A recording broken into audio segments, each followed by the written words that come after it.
We'll take it as it comes, and that's kind of the approach that he'll have to take with the black pieces. But we're going ahead to our 7th place matchup between Jan Nepomniachtchi and Nodirbek Abdusattorov, because these guys have been willing to move at a little bit of a faster clip overall. As you can see, a number of moves made, and still each of them with over an hour and 25 minutes to their name.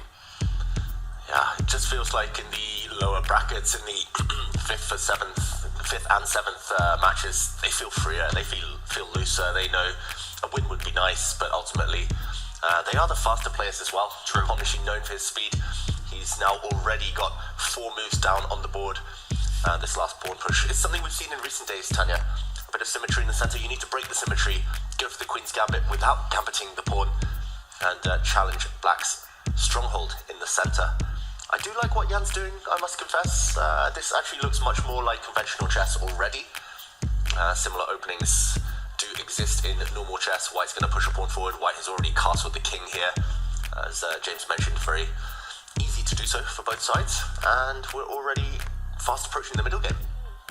Very interesting, because yes, you want to open up that bishop at the corner of the board, but an idea that we saw appear yesterday might be something that we might see today. The moment that pawn moves one step forward, you're leaving a weakness behind, and black would have direct access to that square at the corner of the board with the light squared bishop jumping in and attacking the rook, which has just castled. So something to keep in mind before rushing with that. You were talking about breaking in the center, David. The pawn in front of the bishop moving 2 steps forward. If allowed, white would love to move the other pawn 2 steps forward as well, putting a lot of pressure on that central d5 pawn that Nodirbek has. You know, Magnus in his interview said that some of the players are just looking forward to this coming to an end. And Jan Nepomniachtchi is perhaps one of them. You know, he said that in his interview, that the good news is that this is the last game. And that's what happens when you have this dream start, but then suddenly one by one, the pieces start collapsing, right? The dream starts coming to an end, and then the whole thing becomes a nightmare. And it's a marathon of tournaments, 8 straight days of chess action, right? And it's not something like, maybe a tournament where you're playing the same time controls the entire way, you're playing with the same starting position the entire way, right? Every day the players are challenged a little bit differently, either coming up against a new starting position they've never seen before, or a quick switch of pace, and all of that can ultimately take its toll. Yeah, and we should mention that although not technically a Grand Slam and not maybe one of the biggest tournaments of the tour, in 3 days' time, on Thursday, in Karlsruhe, Germany, there is a tournament starting, the Grenka tournament, where most of these guys, the top players in the world, they will be competing, the likes of Magnus Carlsen and others.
within position.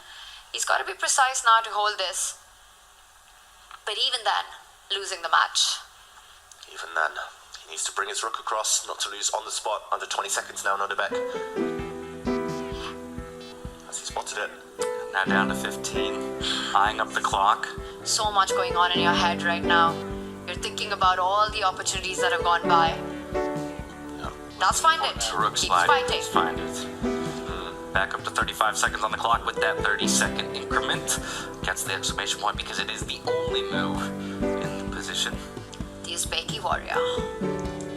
That's right. Now, Jan Nepomniachtchi will retreat his king 3 squares. He has to defend his bishop. He cannot let it drop. That would turn the tables.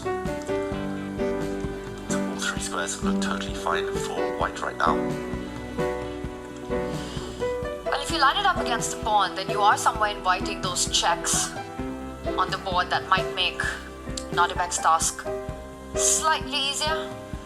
He does come back to the center of the board. Hitting the black pawn in the process. Again, Nodirbek is going to slide his rook behind to try and deal with 1 pawn. Might be an immediate repetition. King comes back. Rook slides over. Unless Jan wants to win. Why not? Risking precisely 0 here, Jan Nepomniachtchi with the white pieces. Looking forward with the head bob. Will this be the conclusion of our 7th place matchup between Nodirbek Abdusattorov and Jan Nepomniachtchi? He's going to reroute the rook to try and attack that pawn. So fighting on. Maybe Jan is trying to win. Nodirbek made that move with 1 second, we should mention. And now all the way back down to 20 again. Here more king moves, so it looks like the fight will continue until Jan lands the killing blow. Not going to admit defeat is the young Uzbek. And there it is. In that moment, actually, the resignation is there. It will be Jan Nepomniachtchi taking 7th place over Nodirbek Abdusattorov. And with the conclusion of this match, we're going to come back into the studio because